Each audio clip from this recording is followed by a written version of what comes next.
In ancient Greek mythology, there is a strange monster that has one big eye in the middle of his forehead. You can see this on the screen at the moment. He's often referred to as the Cyclops. He's a little bit scary. The Cyclops has fascinated people throughout history. In ancient Greek writings, the Cyclops were incredibly athletic and strong, with some becoming great builders and others being the fiercest and the strongest of the shepherds, able to fight lions and bears with their bare hands. At times, we can all pretend to ignore the truth that for 365 days of every year, we can sometimes become a modern-day Cyclops. Perhaps we're not as dramatic as the Cyclops of old, but we can all become a Cyclops as well. Many of us, especially as young people, can feel that we are strong, that we are powerful, that we are talented, and that we can never fail. If we are all honest, we can also sometimes become a Cyclops in our own lives. And sometimes there's one great big eye in the centre of our heads as well. If you're a little bit sceptical about what I'm saying, you might look at your words during one day from perhaps the morning until the night. What's the first thing you think about every morning? Perhaps it goes something like this. What am I going to do today? What am I going to wear?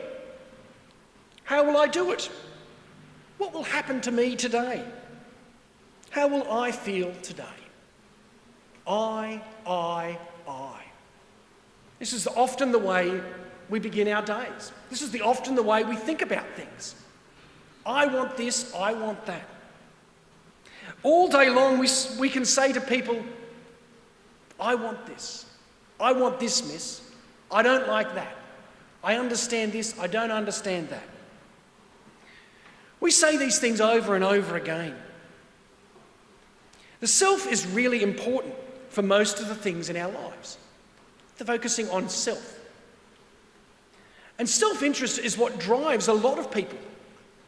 Even if we're honest, and if the teachers are honest, self-interest drives them and drives all of us.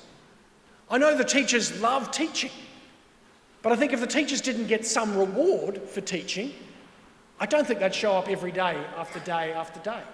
I know the students are fantastic at all of our schools, but even then, I think there is some self-interest. That's what gets us sometimes to do things. We can sometimes think that the world revolves around each of us, and that the highest priority in the world is the individual, is yourself, just looking after self. The problem with having so much of a focus on self, or focus on the I, or only having just one eye, is that we also become half blind if we only just use the I. The last 12 months with COVID has forced the world, and it's forced each of us, to not care just about ourselves anymore. We're asked to do things not because we're going to get any benefit out of it, not because the government's going to say, hey, you did really, really well because you checked in at a venue, or because you maintained social distancing, or you had to wear your face mask here or there, or you couldn't get together with friends. We do this not because of just self-interest. We do this for others. Over the last few weeks, I've heard a number of commercials on TV and on radio about young people who got COVID last year, and they unknowingly spread it to other people. You might have heard the commercials or seen the commercials yourself. COVID's forced the world, and I think it's probably forced each of us as well, to give up putting ourselves first, so that others can be given the potential and the opportunity to live. In Greek mythology, back to the Cyclops was killed when Odysseus and 4 of his men took the staff of the Cyclops, hardened its tip in the fire, And they use that to destroy the monster's one big eye. And it's precisely this that we must do on Ash Wednesday and during Lent. As opposed to taking a tip that's been put into a fire, we take branches that have gone into a fire, that have been burnt. Some of you might have seen this yesterday. We burn branches and they become ashes. And then we place these ashes on our heads to sort of rub out that eye. Like with COVID that forced us to put others before ourselves, the experience of Lent, and especially the experience of Ash Wednesday, is an opportunity for us to freely choose to make God and others the priority of our lives, and to allow ourself, that I, to quietly take a back seat, to perhaps even disappear for a period of time. This is a hard thing to do, but this is the courageous way of being a Christian. And this is why we dedicate a whole season, about 7 weeks, to helping us understand that the self is not the most important thing in the world. Normally on Ash Wednesday, in Australia and in most English-speaking countries, the priest or the minister will cross that eye out on our foreheads and will replace it with the sign of Jesus' cross to remind us to turn away from self-interest and to recommit to the cross of Jesus Christ through service of God and through service of others.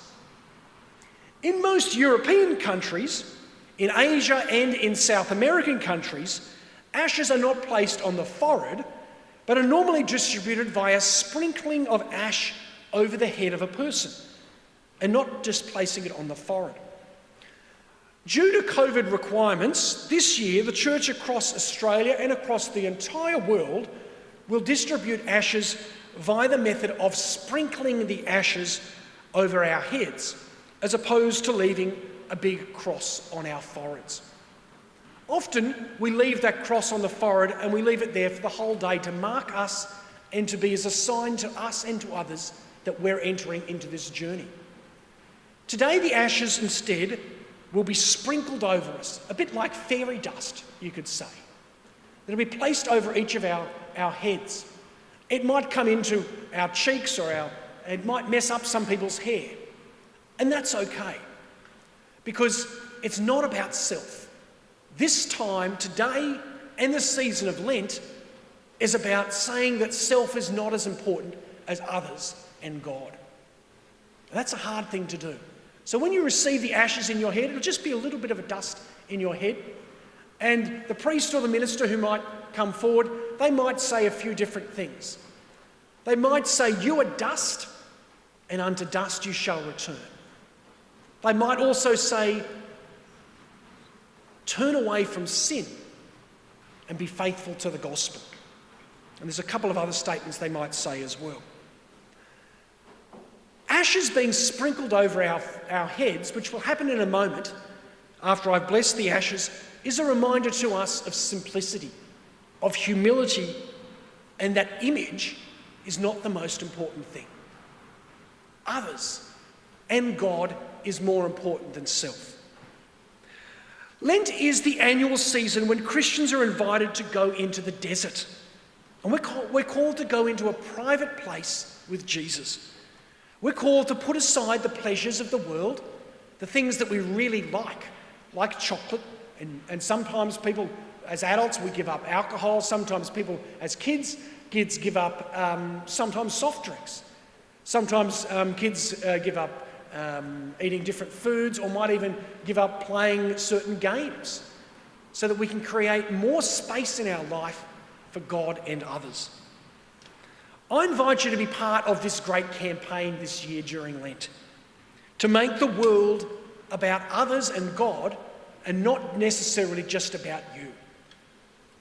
If you can wake up in the morning and the first thing you say is not, "How am I going to do something?" is maybe, "What does our world need today?"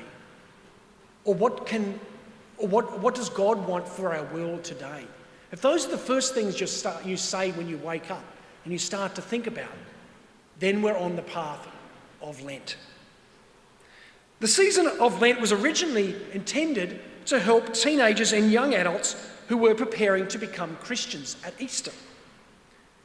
And Lent still has a great significance for young people, for all of you here in the church, but also especially to some of the students back at the school.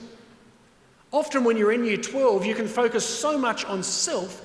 I've got to do this, I've got to do that, and you forget that we're called to be people of service. And that's what this time of the year is about.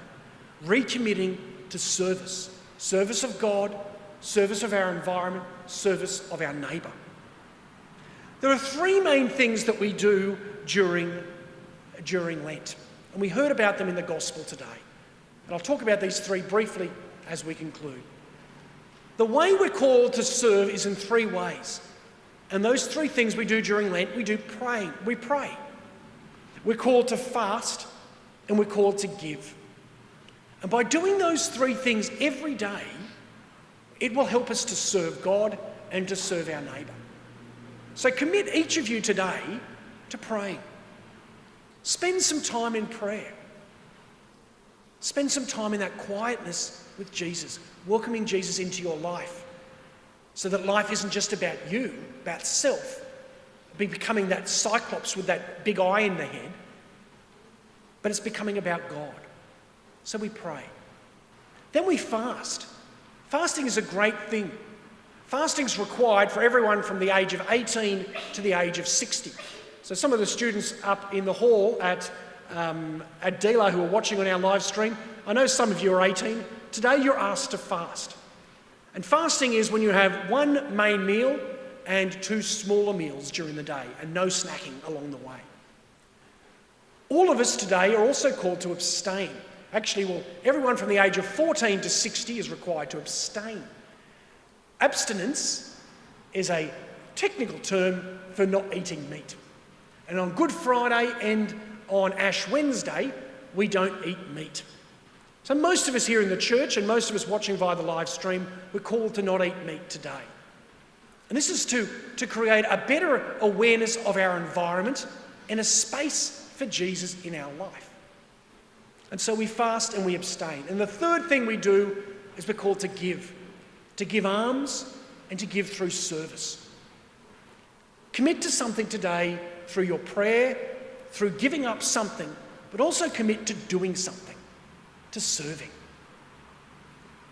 This season of Lent is a great season to no longer just focus on self, but to focus on others, to focus on God.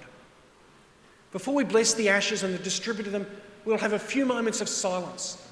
Maybe think of three things, one in each of those areas that you can commit to doing, not for self, but for God and for others.